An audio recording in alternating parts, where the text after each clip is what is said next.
I made a nice, healthy vegetarian meal today. Eggplant steaks, Parmigiano style.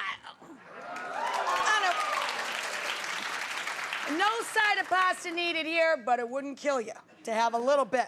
So let me show you what I'm talking about when I say eggplant steak. Well, actually, before, I'm getting ahead of myself because whenever I see eggplant, I get pretty excited. I do want to show you how to make this special breadcrumb mixture to coat your steaks in. You start with 3 shallow dishes. You're going to set yourself up a little eggplant steak assembly line. Flour, egg, breadcrumb. Now, the breadcrumbs, don't they look sad and lonely? They need a little Parmigiano Reggiano.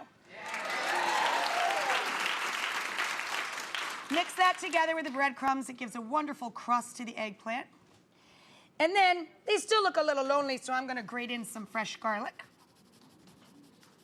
Listen everybody, they're all Homer Simpson over there. They're little fresh garlic, okay. Little fresh garlic grated down in there. And then I add just a little bit to make people go, what is that? About a teaspoon or so for a whole dish like this will go a long way. Just a little bit of lemon zest. And then some nice chopped flat leaf parsley. And that makes this wonderful, really different tasting breadcrumb mixture. Then you take a nice big skillet, the biggest one you got, kids, because you're cooking eggplant steaks here, not little circles. And you heat over about medium heat or so, some nice EVOO. Nice and gentle, extra virgin olive oil, just a thin layer on the bottom. Can always add a little bit more if you need it. So this isn't a deep fried thing, it's a gently cooked in a little bit of EVOO, and then we're gonna finish it in the oven so it doesn't soak up too much oil. Then here's what we're gonna do. Cut the little nubbers off the 2 ends so he stands upright, and then I trim some of the skin off both sides of the eggplant. Heads up, when you're shopping for an eggplant, you want a nice, firm one. And you end up with these big, beautiful, meaty eggplant steaks. And I do a half eggplant or 2 steaks per person. It's a lot of eggplant. Then you're gonna a little salt and pepper action. Hello, baby. You give it a little roll in the flour, just a touch. Shake off your excess. A little turn in the egg, or you could use egg whites if you're watching your cholesterol, kids, obviously. Then over here, hello, breadcrumbs and cheese and garlic and lemon.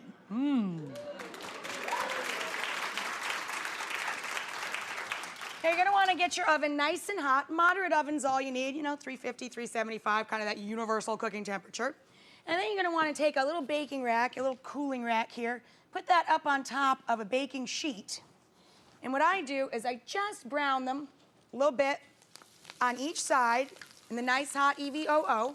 Once they're gently browned, then I move them into the oven. So we're gonna put these kids into the oven. Where's my muppy? Open the oven so I got a place to go. I've got some in there that are already working. Pop these kids into the oven. And then while you're moving forward, browning up some more, the rest of them can be finishing their cooking process in the oven. So you leave them in there about 10, 12 minutes till they're nice and tender. Then here's your big, super easy finish. I take 1 can of nice, sweet San Marzano Italian tomatoes, whole tomatoes. I put them into a little skillet like this, little pan, and then I mash them up with a potato masher, because they tend not to spit as much. When I break them up with a wooden spoon, which is fine too, they just go crazy, and sometimes they'll spit, the tomatoes spit at you right in your eye. You're like, tomato, what's with the attitude? I put a little salt and pepper in there, and then when it's hot through, I turn it off, and I stir in homemade or store-bought basil pesto, about a half a cup. And that makes this wonderful, obviously, basil tomato sauce. You want to turn it off when you add this in. Don't let it keep bubbling, or it'll lose its beautiful green color, and it'll bitter a little bit. And once you have that stirred all together, where's my tongies? Here we go. Take your tongs. Get a nice sturdy plate, guys, because this is what you're going to do. Right on the dinner plates that your guests and you are going to eat off from. Here's how I do. I layer it up, a little of the sauce down over a steak. I put another steak up on top of that. I mean, this is a feast. Beautiful meal this is. And then, again, with your sauce. Okay? And then, you got to turn it into Parmigiano style, right? So you're going to need a little more of that grated Parmigiano Reggiano. And I like to add a little sprinkle of a nice tangy cheese, like a provolone or a young sheep's milk cheese would be great. You scatter this across the top, and then you take the dinner plate itself and just pop it under the broiler just to melt the cheese. It's only in there a minute, and the plate will be nice and warm when it goes to the table, you know, and it'll keep the food super, super hot. So I'm gonna pop this under the broiler to melt the cheese.